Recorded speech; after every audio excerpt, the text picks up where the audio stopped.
bringing Israel to the world. This is IBN News. In for Susan Michaels, I'm Joe Israel. This week, Israel's police minister has vowed to capture 6 prisoners who escaped earlier in the week from a high-security prison in northern Israel.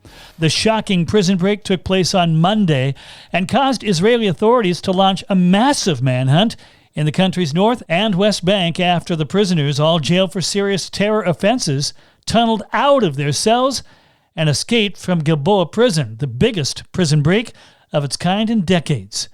Public Security Minister Omar Balev said, "We will get our hands on the fleeing terrorist. We will correct the failures that might have led to the escape, and if we find professional negligence, we will take care of that as well."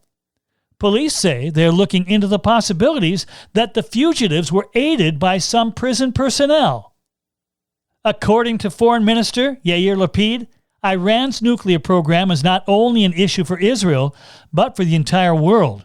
At a press conference following a meeting with his Russian counterpart, Sergei Lavrov, in Moscow, Lapid said, The last two IAEA reports are damning. They include serious violations, fraud, deception, and outright lies. Referring to reports the UN's nuclear watchdog compiled after inspecting Iranian nuclear facilities.